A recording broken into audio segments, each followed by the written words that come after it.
Yesu ashimwe. Reka dushime Imana cyane ku bw'uyu mwanya kandi tugezemo wo kumva ijambo ry'Imana. Izina ry'Imana rihabwa icyubahiro. Twagize umugisha ukomeye uko Imana yaturinze, ariko nubwo uwo mugisha tuwusangiye n'abantu benshi ku isi, ntabwo ari abantu benshi bahisemo kuwukoresha bumva ijambo ry'Imana, baryiga haba mu materaniro cyangwa se muri gahunda umuntu ashobora kugira. Twe rero tugize umugisha wikubye inshuro ebyiri wo kuba turiho, kandi muri uyu mwanya tukaba turi imbere y'Imana aho tugiye kumva ijambo ryayo. Izina ry'Imana rihabwa icyubahiro. Ejo twabonye amagambo akomeye cyane ari mu butumwa bwa marayika wa gatatu, kandi n'ubu ngubu tugiye gusubukura ibyanditswe byera byadusobanuriye kandi bitubwira neza yuko ubutumwa bwa marayika wa gatatu ni ukwamamaza amategeko y'Imana no kwizera Yesu. Ibi bintu nubwo bivugwa mu nteruro isa nkaho yumvikana, ariko ubu butumwa ubwabwo cyane cyane yuko ubutumwa Imana ibitugezaho ntabwo ari amakuru ibiri kuduha cyangwa ubumenyi, ahubwo ni ubutumwa bugamije kugira ngo buhindure umunyabyaha ave mu nzira ye ayoboke inzira y'Imana kandi agire imico isa n'iya Kristo. Ibyo bintu kubigira umuntu ari hano mu isi yigaruriwe n'umwanzi Satani, bihita bishyira ku kanya umuntu wemeye kuyoboka inzira y'Imana mu ntambara, ku buryo Yesu yavuze neza yuko iyo ntambara ntabwo biba ngombwa yuko wenda itangira Roma irenganya abantu, za leta z'ibihugu zirwanya abantu. Oya, ntabwo ariho itangirira, ahubwo iyo umuntu yumvise ubutumwa bwiza akemera ko ijambo ry'Imana rimurema agahinduka icyaremwe gishya, Yesu yaravuze ngo abanzi b'uwo muntu bahita bavuka mu rugo rwe. Iyo yabwemeye bikaba bije kubaho yuko abo babana mu rugo batabwumvise, ntabwo akarengane kajya kuva i Roma, ntabwo kava muri Leta Zunze Ubumwe za Amerika, ahubwo gahita gatangira mu rugo. Niyo mpamvu ijambo ry'Uwiteka ritubwira amagambo akomeye cyane, wenda abantu benshi batajya bumvira ku murongo wayo. Amagambo atubwira neza yuko igihe kizagera ababyeyi bakagambanira abana babo, cyangwa se abana bakagambanira ababyeyi, mukazana na nyirabukwe bagasubiranamo. Ibi bintu wenda hari igihe abantu bajya babyumva bakumva ntibishoboka, kuko iyo ijambo ry'Imana rivuze ibintu nk'ibyo, buri muntu wese, niba umugabo ufite umugore, umugore ufite umugabo, abafite abana, abafite ababyeyi, mwisuzume mwumve yuko mu gihe wemera ubutumwa bwiza ntuzajye kubishakira ahandi. Abo ngabo Yesu yavuze ko aribo bizatangiriraho. Kugira ngo wumve uburemere bwabyo biragusaba kuzirikana ingingo ebyiri. Iya mbere ni amagambo yanditse mu gitabo cy'intambara ikomeye, icyigisho cya 38 cyitwa umuburo uheruka. Baranditse ngo umutima ushobora kuzura ubugome bw'indengakamere mu gihe kubaha Imana n'urukundo bitakiwurangwamo. Umutima w'umuntu ushobora kuzura ubugome bw'indengakamere mu gihe kubaha Imana n'urukundo rwa Kristo bitakiwurangwamo.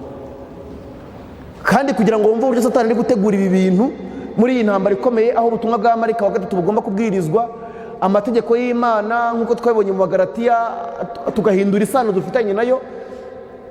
Kugira ngo wumve uburyo iyi ntambara igomba gukomera, byagusaba kugira ngo urebe gatoya mu mateka twize yahahise. Hari umugabo umwe yakoze ubushakashatsi cyangwa se akora icyegeranyo n'ubundi mu magambo dufite mu ntambara ikomeye ku rukiko rwa Kiliziya Gatolika rwarenganyaga abantu mu myaka y'umwijima bitaga Inquisition. Yavuze ikintu cyantangaje, ariko bihita binyereka impamvu yishyirwa mu bikorwa ry'iryo jambo Yesu yavuze yuko ababyeyi bazajya bagambanira abana, abana bakagambanira ababyeyi bo mu miryango bagasubiranamo. Avuga igihe ako karengane kakorwaga, abantu bazira kumvira ijambo ry'Imana no kugira imibereho igengwa naryo. Yanditse ikintu cyantangaje cyane ariko kinababaje. Yaravuze ngo hashoboraga gupfa umuntu umwe wizera, hashoboraga gupfa abantu 20, nka 20 bakicwa, ariko umuntu wizera Imana by'ukuri upfuyemo ari umwe wenyine mu bantu 20. Impamvu byagendaga gutyo, baravuze ngo Kiliziya Gatolika n'inkiko zari ziyahagarariye zicira imanza abantu bitaga bahakanye, ngo tumaze iminsi tugiga mu ntambara ikomeye. Iyo bamaraga kumenya yuko wasomye Bibiliya cyangwa hari ukuntu kwizera kwa Gikristo wamaze kukwakira, umuntu wese mwahuye n'uwo mwagiranye ikiganiro mu rupfu yagombaga kuba arimo. Kuko baravugaga batumva niba kanaka bahuye, niba ari umugore we, niba ari umugabo we, niba ari abana, bakaba bamaze iminsi babana, nubwo ikirego kireba kanaka ariko buriya nabo yarabibanduje, twamwica ejo hagahaguruka abandi, reka bagendere rimwe. Rero niko babigenzaga. ibyo byateye iki? Byatumye iyo umugore yamenyaga ko umugabo yagiye n'ahantu bigira Bibiliya, bataraba ngombwa ngo bashinje umugabo we yajyaga kumurega kugira ngo arokoke. Umwana yamenya ko umubyeyi we ibyo bintu yabigiyemo, umwana agahita agenda akabwira abacamanza bashyizweho na Kiliziya Gatolika na za leta zari zishyigikiye, abana bakabwira abacamanza bati ababyeyi bacu ibintu bamazemo iminsi biragatsindwa n'Imana, ati kandi murabimenya hakiri kare mumenye ko tudafatanije nabo. Ababyeyi bakagenda bagambaniwe n'abana, nuko byagendaga. Kandi kubera umurongo ubu buhanuzi bwa marayika wa gatatu, ubutumwa bwa marayika wa gatatu budushyizemo muri iyi minsi, n'ibyo bintu niko bizagenda, kuko buri muntu wese wishingikiriza kuri Bibiliya, kandi Bibiliya yonyine, atari ukuyishingikirizaho byo kuvuga ko bitsimbarayeho mu kanwa gusa, ahubwo imibereho ye ikaba ishingiye ku ijambo ry'Imana, uwo muntu azahinduka umwanzi w'isi yose. Isi izamuhiga kugeza ku rwego abantu bazakwitakana. Ikibazo, niba utaragize Uwiteka ubuhungiro bwawe, uzabigenza ute? Kuko ikintu kimenye cyo no mu karengane hari abantu bazakagenderamo nta n'ibyiringiro bafite. Wenda bapfe batukana, bapfe barakaye ko bari kubarenganya, ariko batimura tuziza ubusa, ariko bapfe kandi nta n'ibyiringiro bafite. Niyo mpamvu igihe ubutumwa bwa marayika wa gatatu buvugwa, nababwiye amagambo ejo ku murongo wa 12 tugenda kugeza kwa 13 byaje 14, baravuze ngo aho niho kwihangana kw'abera kuri, bitondera amategeko y'Imana bakagira kwizera nk'ukwa Yesu. Niba uyu munsi imibereho yacu ivuguruza ibyo tuvuga ko twizera, nta n'umuntu uduhagaze hejuru,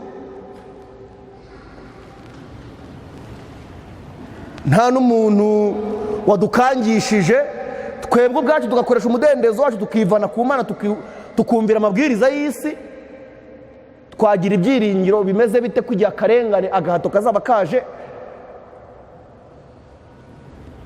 tuzabasha kumvira Imana? Ubutumwa bwa marayika wa gatatu ntabwo uko ibihe bugenda burushaho wenda koroha no kugaragariza abantu yuko kubwumvira ari ikintu kibahaye umutekano, ahubwo umurongo wa 13 utera indi ntambwe,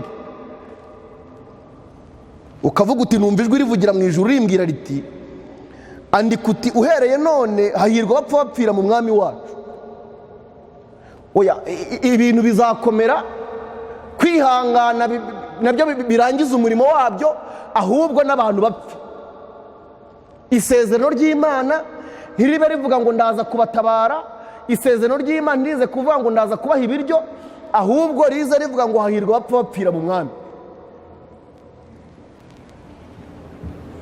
Igihe wiringiye ko Uwiteka gutabara, ntugashyireho inzira Imana igomba kugutabariramo ngo ugende, kuko hari abantu bajya mu masengesho bakaniyiriza bakamara iminsi, hari igisubizo n'umurongo bahaye Imana, ndetse babona Imana atari wijemo bakavuga bati ahantu nta Mana ihari, bagahita bigira muri ba bandi bo muri iyi minsi, bagahita bajya mu bahanjuzi kujya gushaka amavuta.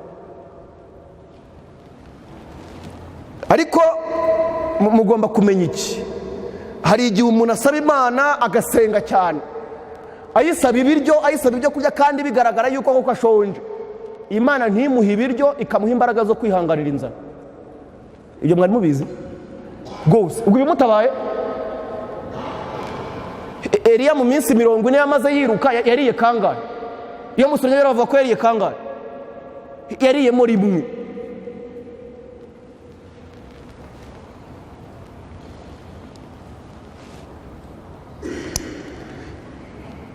Uhereye none hahirwa abapfa bapfira mu mwami wacu.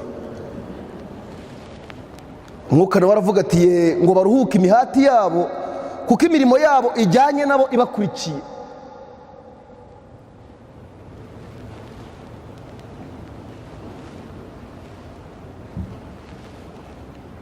Abantu bagomba kwisuzumira kuri uyu murongo.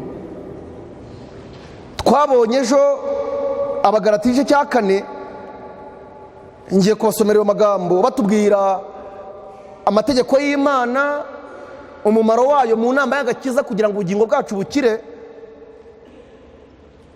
Abagalatiya 4 ku murongo wa 21 ndageza ku murongo wa 25 haranditswe ngo, mbese ubwo bibaye bityo amategeko arwanya amasezerano y'Imana ntibikabeho. kuko iyo harabayeho amategeko abasha kubeshaho abantu, gukiranirwa kuba karaheshejwe nayo.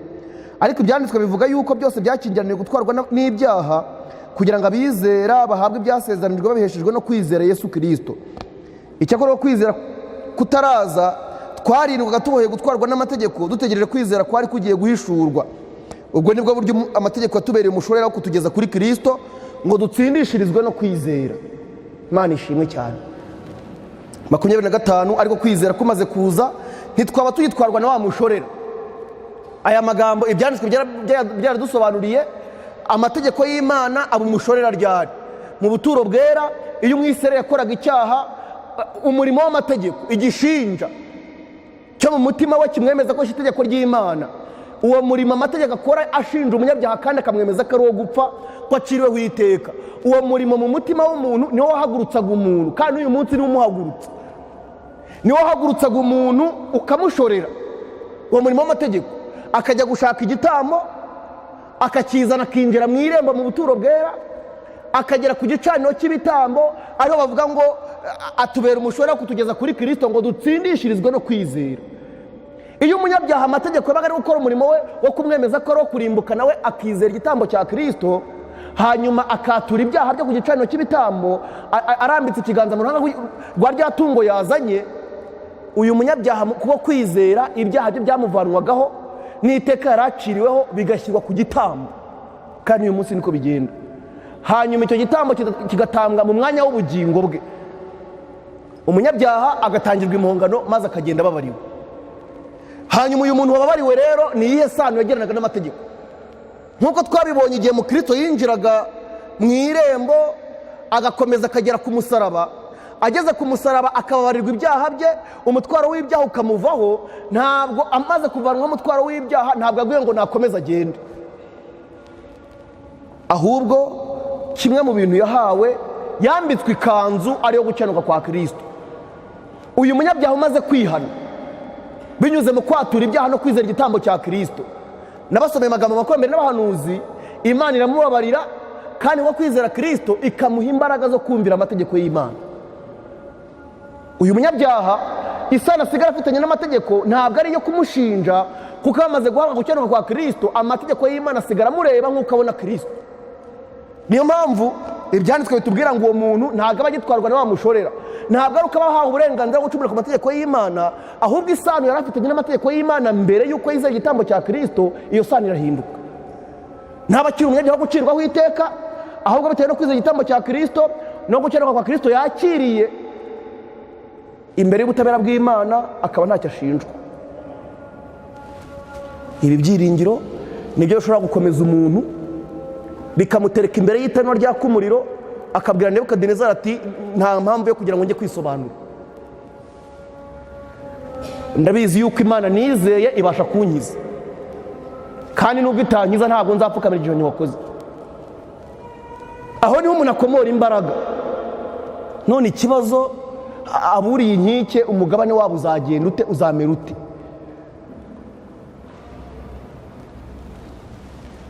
Reka mbabwire iki kintu, iyi nzira tugomba kuyiga kandi tukayisobanukirwa cyane, kuko niho hashingiye impamvu zacu zo gukira no kunesha muri iyi ntambara ikomeye. Muribuka mu kibaya cya Dura,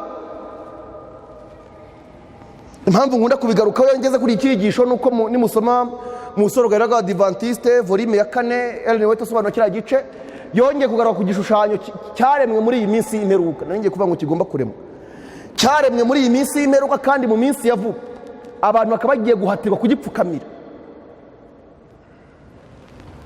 Uko byagenze, itegeko ryo gupfukamira igishushanyo ryatanzwe inshuro ebyiri. Inshuro ya mbere havugijwe bya bikoresho byose by'umuziki, amakondera na bya bindi byose, abantu babyumvise bo ubwabo barapfukama, niko amabwiriza yavugaga. Agahato kashyizwe ku basore batatu, Saduraka na Meshaki na Abedenego, basigaye bahagaze. Abantu ba mbere bapfukamye, icyatumye bapfukama bitegereje gahunda ziriho, bumva umurongo umwami yashyizeho.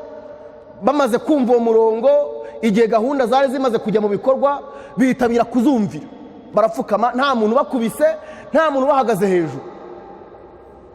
Abantu bashyizweho agahato ni abantu bahagaze nka Petero na Yohana bakabwira abantu ati namwe nimuhitemo, bakababwira bati ikintu cyiza gishoboka ku muntu ni uko umuntu yumvira Imana kuruta kumvira abantu. None ikibazo, gahunda zose zije zinyuranyije n'amategeko y'Imana ko abantu tubona tuzijyamo dushishikaye, nta n'umuntu wadukubise, yewe n'abatazirimo ntawe bafunga, ntawe ugira gute, kandi Imana yadushyiraho guhamya kwizera kwacu nko kuri mu ijambo ry'Imana. Abantu bose bije byose mu isi bitwara bagira ibihe byiringiro ko ku munsi w'agahato bazabasha guhamya Imana.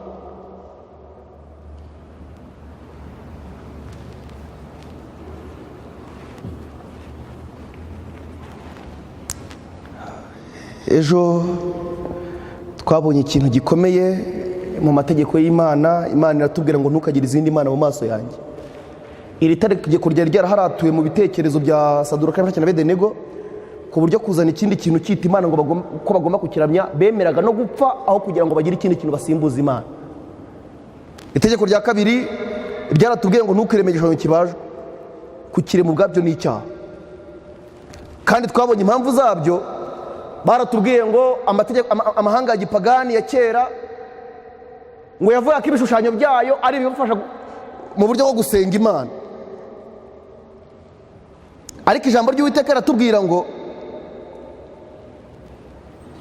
kugerageza kwerekana Imana ihoraho, ubwo mu gice cya 27 mu gitabo cy'abakurambere n'abahanuzi. Kandi nk'uko ijambo ry'Uwiteka ryabitubwiye, aya mategeko mu gihe tuyiga umuntu agakomangwa ku mutima akumva yarayishe, he kuzajya hagira umuntu utera umugeri, ahubwo kugira ngo dutsindishirizwe na Kristo nuko twebwe ubwacu tugomba kumanika amaboko imbere y'ubutabera bw'Imana tukemera ko dutsinzwe. Ariko bitewe nuko gukiranirwa no gukora ibinyuranyije n'ijambo ry'Imana byahindutse umugabane wa gahunda zigize gahunda z'isi, gahunda z'itorero, gahunda z'amadini. Iyo ibintu umuntu yumvise ko byashyizweho n'ubuyobozi ibunaka bw'isi cyangwa bw'itorero, nta nubwo arinda gutekereza ngo mbese ibi bintu bihuje n'ijambo ry'Uwiteka rivuga, ahubwo waravuga ati ni abayobozi babizanye kandi ni gahunda tugomba kugenderamo. Muribuka amagambo umuvandimwe Nzaramba dusomeye mu gitabo cyitwa Ibyakozwe n'Intumwa, Ellen White yaranditse mu gice cya 6 aravuga ngo ntabwo ijambo ry'Imana cyangwa se ntabwo handitswe ngo igomba gusimbuzwa ngo uko niko amategeko ya leta avuga cyangwa ngo uko niko itorero rivuga. Ntabwo ibyo bigomba gusimbura ijambo ry'Uwiteka. Atari ukwereka abantu bigomeka, ahubwo bitewe nuko ubutware bwose buri munsi y'ibiganza y'ububasha bw'Imana. Imana ni isumba byose, niyo tugomba kumvira kuruta kumvira abantu. Kandi mureke mbabwire iki kintu ahantu hashingiye umugisha wacu. Mu Kuva igice cya 39 umurongo wa 43 murabyibuka, igice cya 39 Abisirayeli abahanga Uwiteka yari yatoranije bafatanyije na Mose baritanze, batanga igihe cyabo, batanga ubutunzi bwabo kugira ngo bakore bareme ubuturo bwera bakurikije icyitegererezo Imana yari yatanze. Ariko hari ikintu muri busome ku murongo wa 43 gitangaje mu Kuva. Igihe Mose bamuzaniraga ibikoresho byo mu buturo bwera bakoze, ikintu cyantangaje, ntabwo Mose yashingiye ku marangamutima ngo atwarwe n'amaturo menshi Abisirayeli batanze, ntabwo yashingiye ku marangamutima ngo atwarwe n'ubwitange n'imbaraga bakoresheje mu kurema ibyo bintu. Ahubwo Mose haranditswe ngo nuko Mose yitegereza ibyo bakoze, asanga babikoze nk'uko Uwiteka yategetse, uko niko babikoze. Ngo maze Mose abasabira umugisha. Mose amaze kwitegereza ibyo Imana yategetse agasanga Abisirayeli babikoze bakurikije igishushanyo Imana yatanze, nibwo Mose yabasabiye umugisha kandi Uwiteka arawubaha. Kubona umugisha kwacu gushingiye mu kugira imibereho no mu gukora gahunda zose dukurikije icyitegererezo Uwiteka duhereye mu ijambo rye. Ntabwo bishingiye mu marangamutima abantu bagaragaza mu by'iyobokamana. Bati yoti kanaka muzi aritanga cyane, batumva ati kanaka natajya mu ijuru ngo nuko rizaba ritabaho. Ariko ntabwo ari amarangamutima atuma umuntu azajya mu ijuru. Hari igipimo, hari urugero Imana yashyizeho, nirwo twese tugomba kugeraho. Baratubwira ngo kugerageza kwerekana Imana ihoraho hakoreshejwe ibintu bifatika bicisha bugufi uko umuntu yumva Imana.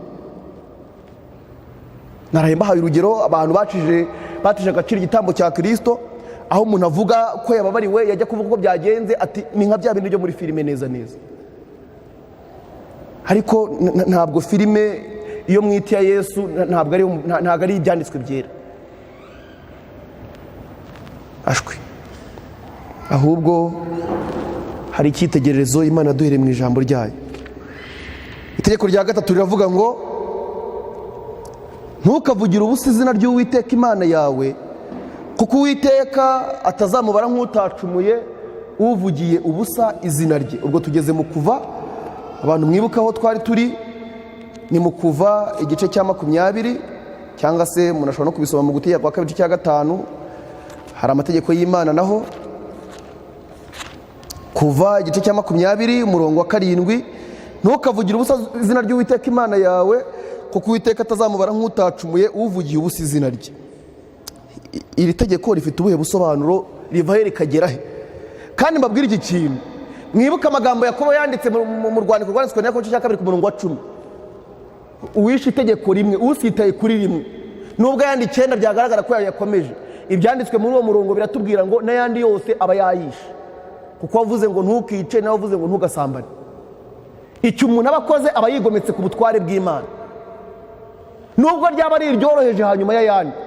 Utaza kwigira cyashya rero ngo byo kuvuga izina ry'Imana ngo nibyo byoroshye kurusha gukomeza isabato no kwica no kwiba n'ibindi nk'ibyo ngibyo. Umva icyo ijambo ry'Uwiteka rivuga. Iri tegeko ndi gusoma kuri page 248 mu gitabo cy'abakurambere n'abahanuzi, cya kintu cyasohotse muri 2016, ni ku cyiciro cya 27 cyitwa Abisirayeli bahabwa amategeko. Iri tegeko rya gatatu ntiritubuza gusa kurahira ibinyoma ndetse no gupfa kurahira, ahubwo rinatubuza gukoresha izina ry'Imana mu buryo bworoheje bw'imikino ntacyo twitayeho. Handi havuga ngo Mana we akantu kose kabaye. Iri tegeko ntabwo ritubuza gusa kurahira ibinyoma no gupfa kurahira, ngo ahubwo rinatubuza gukorera izina ry'Imana mu buryo bworoheje bw'imikino ntacyo twitayeho, tutazirikanye ubusobanuro bwaryo bukomeye cyane. Dusuzugura Imana binyuze mu kuyivuga tutabitekerejeho, mu biganiro bisanzwe, mu kuyivuga mu bintu bidafite agaciro, ndetse no guhora tuvuga izina ryayo tutabikuye ku mutima. Iki ni icyaha. Ahangaha ninde utarahaguye ahangaha?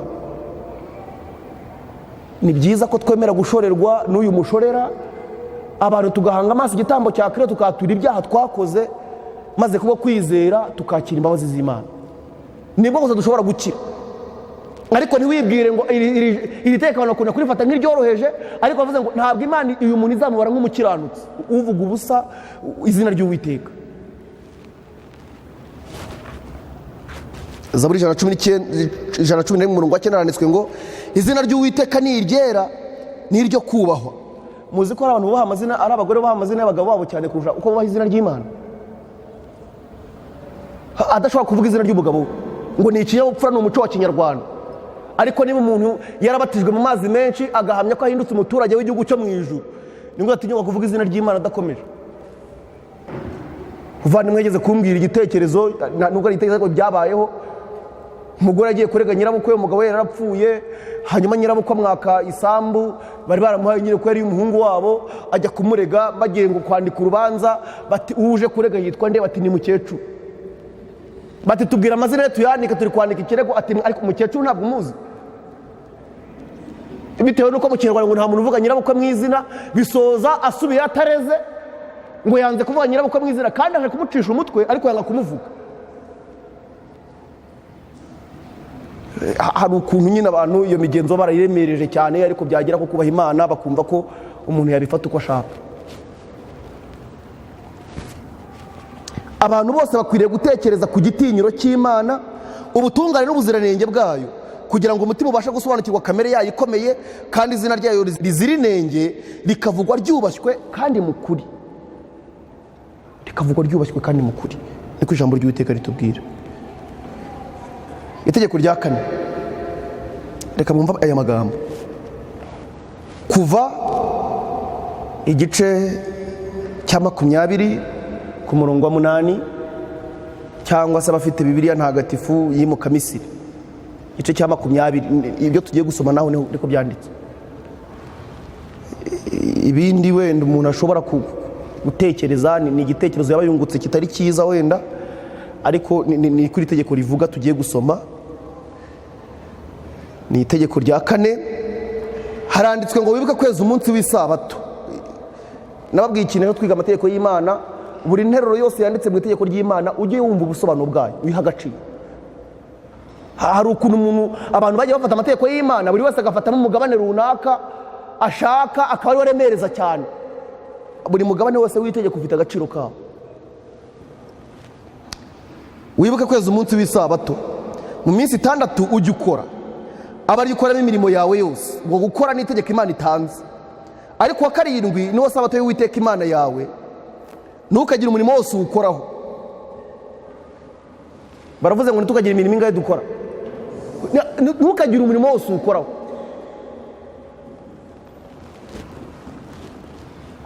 Wowe ubwawe cyangwa umuhungu wawe cyangwa umukobwa wawe cyangwa umugaragu wawe cyangwa umuja wawe cyangwa itungo ryawe cyangwa umunyamahanga wawe uri iwanyu. Murumva ko iri tegeko riza rikubira umuryango hamwe, abo umuryango bose ribashyize hamwe. Murongo wa 11, kuko iminsi 6 ari Uwiteka yaremeyemo ijuru n'isi n'inyanja n'ibirimo byose, akaruhukira kuwa 7.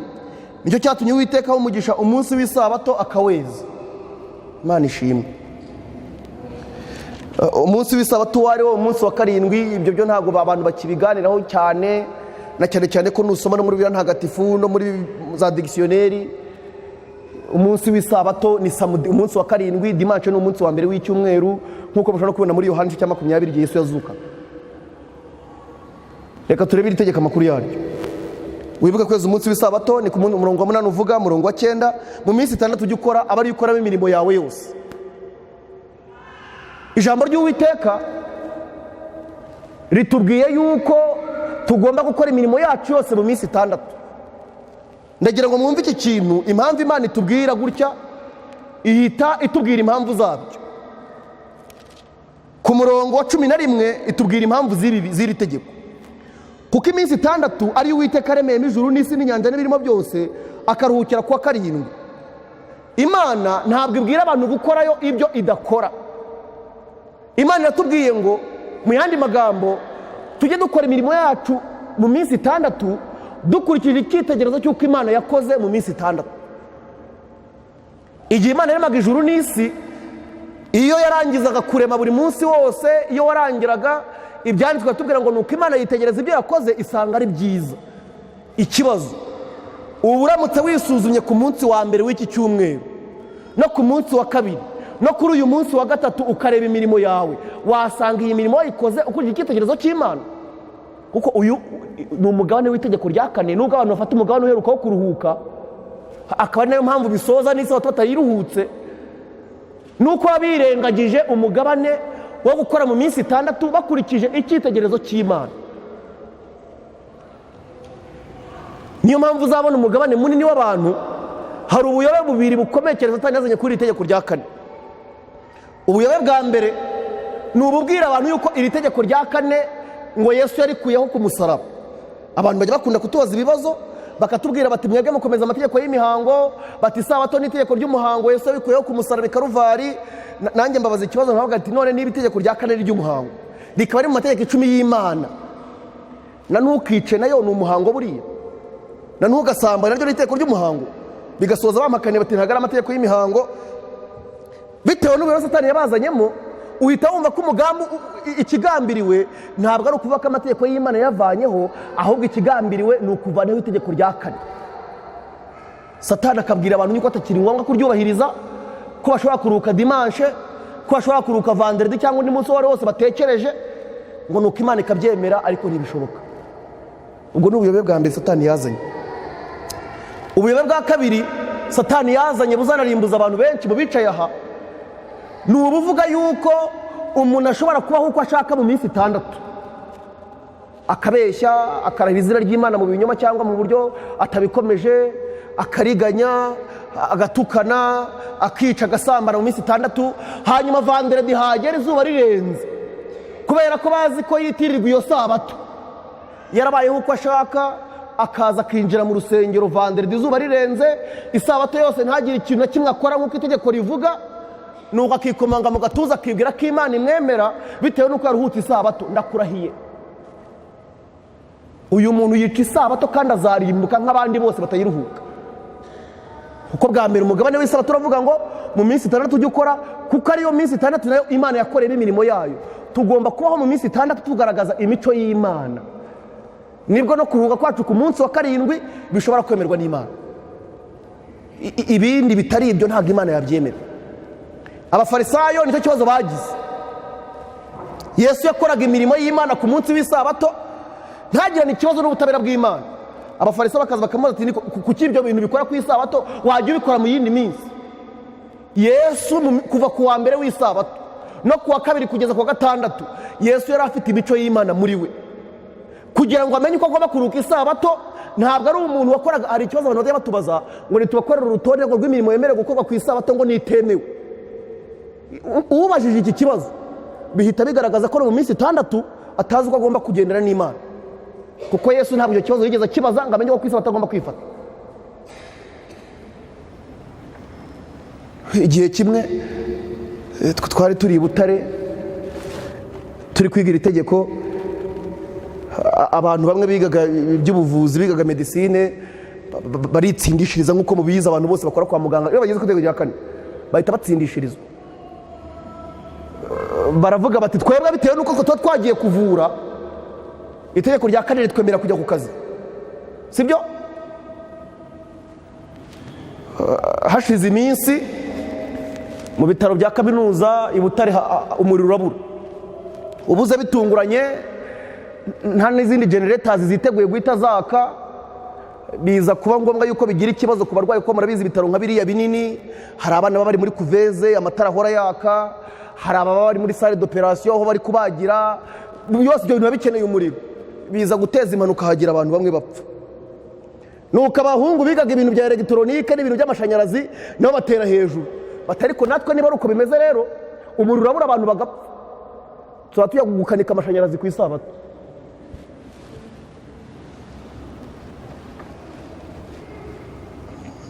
Ariko izo mpaka ntimukaziteho, ntabwo ziba zigendereye kubaha Imana.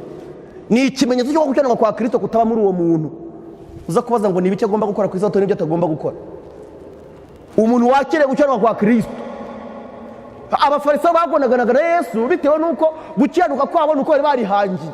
Gukiranuka umuntu yihangiye rero kuba kugizwe na reka ibi ukora ibi.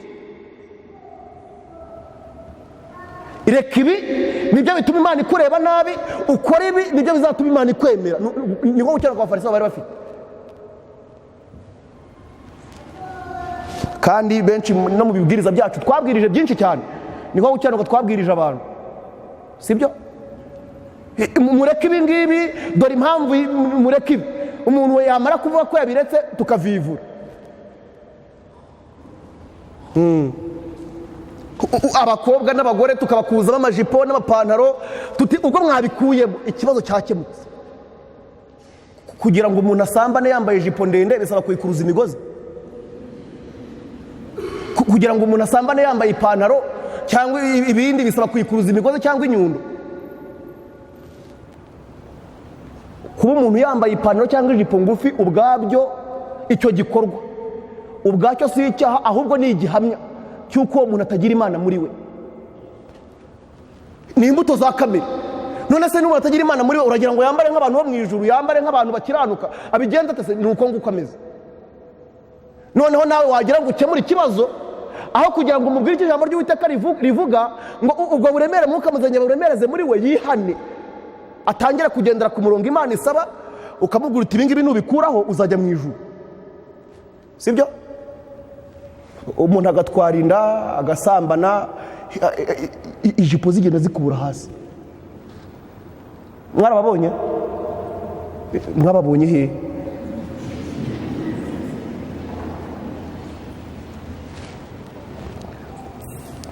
Ibi biba bigamije kugira ngo buri muntu wese yisuzume. Buriya ikintu gitangaje n'ibyigisho byigishwa. Si igitangaza ko benshi mu iteraniro baba bari kuvuga ati bakanaka batubwirire. kandi urwandiko rwa kabiri Pawulo Timoteyo igice cya 3 ku murongo wa 16 haranditswe ngo ibyanditswe byose byahumetswe n'Imana kandi bigira umumaro wo kwigisha umuntu no kumwemeza ibyaha byande. None ku imbaraga zawe zitakaza ku by'abandi. Itegeko rya 4 nigeze kubwira abantu ikintu umuntu nambaza n'ikibazo ari kuburana cyane. Itegeko rya 4 ry'isabato riramutse ryitaweho nk'uko riri ryajyana umuntu mu ijuru, kuko muri ryo ngiye kubasomera niho harimo ikimenyetso cy'Imana yatanze amategeko. Kandi ikindi cya kabiri, itegeko rya 4 ntabwo ryemerera umuntu kwitwara uko abonye mu minsi 6 ngo kuwa 7 ngo bari mu rusengero, ntibibaho. Ndagira ngo nkubwire yuko niba hari itegeko na rimwe wica, itegeko rya 4 ntabwo ushobora kuryubahiriza ngo byemerwe. Wifuzwe byose icyo cya 29 cyitwa isabato, banditse amagambo atangaje, baranditse ngo isabato ni yera, n'abayiruhuka bagomba kuba bera, ngo tugomba kwakira gucyanuka kw'Imana binyuze mu kwizera Kristo, ngo muri ubwo buryo gusa nibwo dushobora kuruhukamo isabato. Umuntu wuriye inkike ntabwo ashobora kwemerwa n'Imana ko yaruhutse isabato, ntibibaho. Umuntu utambaye gucyanuka kwa Kristo. Ubu rero wumva ukuntu Satani agira abantu inama. Ubu hari abantu Satani ari kongorera bati n'ubundi ibyo bintu ntubishoboye, n'ubundi mesa kamwe byose ubivemo, sibyo? Kandi ahubwo Imana ni kumuhirarika kugira ngo yemere umunyacyaha bwe, yatura ibyaha bye yiza igitambo cya Kristo, Imana imubabarire kandi ingambike gucyanuka kwa Kristo. Nibyo rarika Imana iri kuduha. Reka mwumvire itegeko. Ellen White yanditse amagambo ari mu Yohana itoro volume ya 6 cyo cya 44 cyitwa kweza umunsi w'isabato. Yaranditse ngo itegeko rya 4 rigomba kubahirizwa hakurikijwe ubusobanuro bwaryo bw'iby'umwuka, kandi hagakurikizwa nuko ryanditswe mu nyuguti. Mu nyuguti ryanditswe gute?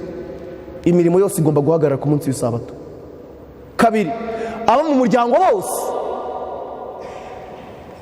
bagomba gufatanyiriza hamwe kuruhuka.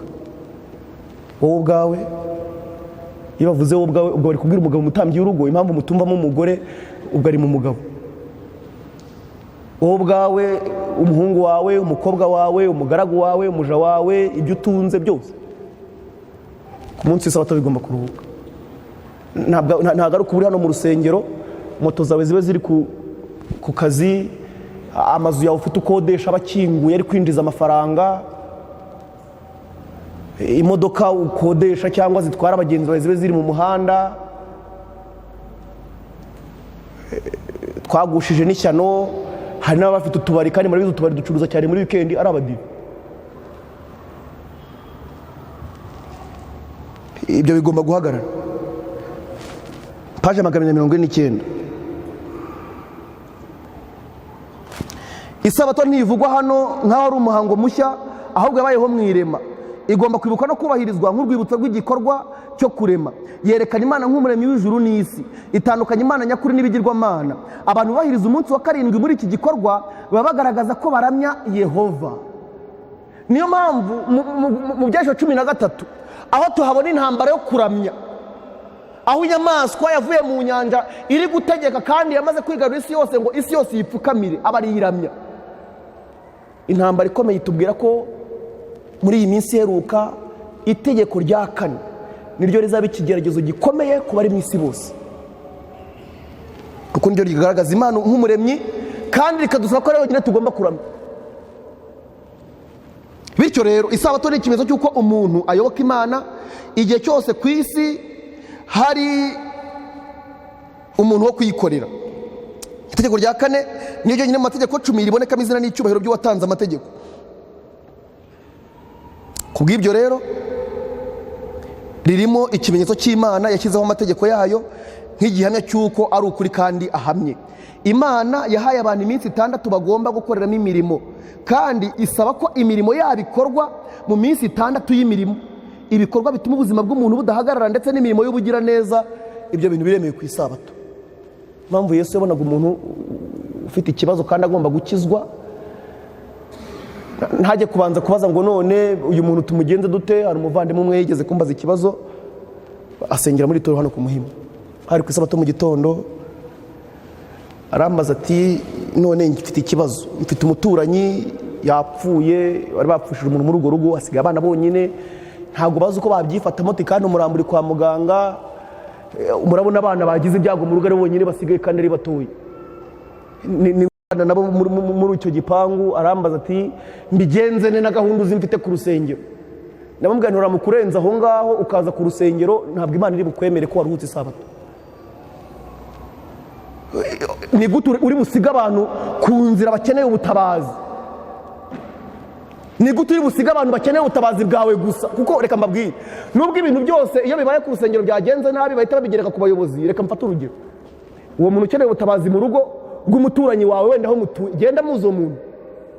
Pasiteri se aramuzi, ni wowe ugomba kugaragaza Imana muri abo baturanyi bawe, ntabwo ari itorero muri rusange. Yesu rero ibyo bintu yarabikoraga akabipfa n'abafarisayo. Umuntu ararembye, ni wowe ugomba kumuha ibyo arya, wari uzindutse ugiye usanga nta kintu na kimwe afite cyo kurya kandi urabona ko arembye. Uhita utekereza. Buriya rero mabwire, nicyo nababwiye, gukiranuka umuntu yihangiye kure agatsindwa n'Imana ni umutwaro uremereye cyane, nta no gutuma umuntu agira amahoro. Ariko ikibazo kiba kinavuka, banavuze hano mu zanagisoma mu cyiciro cya 29 mu bifuzwe byose, hari igihe umuntu amenya nko kuwa mbere w'isabato ko umuntu arwaye, cyangwa kuwa kabiri w'isabato cyangwa kuwa gatatu, akigira mu mirimo ye akayigendamo, isabato yagera akafata ati kana kararwaye, ubwo ari ku isabato imirimo myiza iremewe, reka njye kumusura. Ubimenye uwo munsi, icyo ni icyaha, ntabwo ugeze weza umunsi w'isabato. Yesu ntabwo yigeraga yihugira mu bye ngo noneho arindiriza abantu agomba gutabara ngo azabatabare ku isabato, ngo kubera ko imirimo myiza yemewe ku isabato. Ngiye kubasomera amagambo yanditswe mu bihamya by'itorero volume ya 6, ndababwira na page muri buze kuyisomeraho. Bihamya by'itorero volume ya 6 ni page ya 355 isubiye 3. Mujye mwandika ayo mapaje, kuko igihe umuntu akubajije ibintu ntabwo uzavuga ngo porera tubwiye ngo, ahubwo ugomba kuvuga ngo handitswe ngo. Ni ibihamya by'itorero volume ya 6 page 355 isubiye 3. Haranditswe ngo mureke ibyo kwitegura isabato birangire kuwa 6.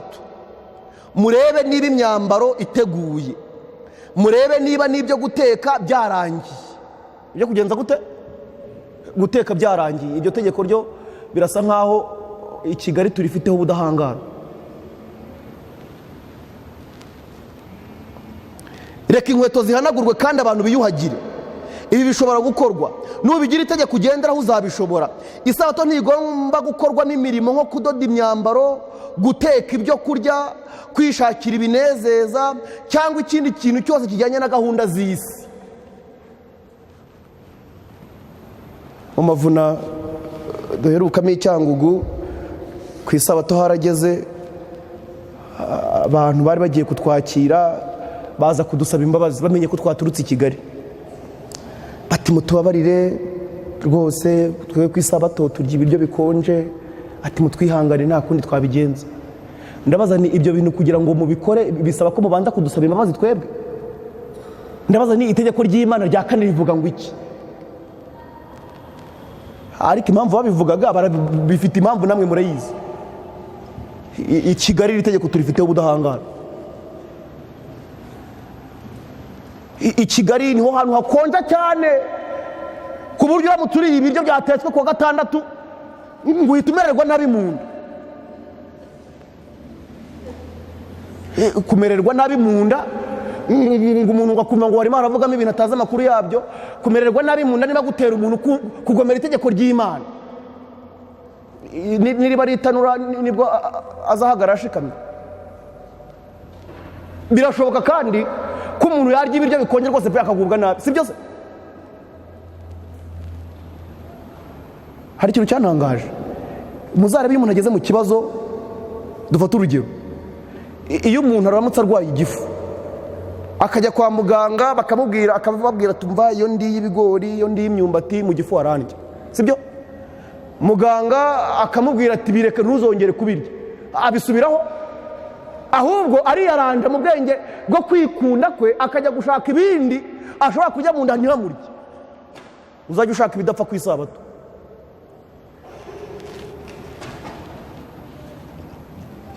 Umuntu iyo ari mu mirimo ye, umva bushobora kwira atariye agafungiramo ntanarye kandi bihari.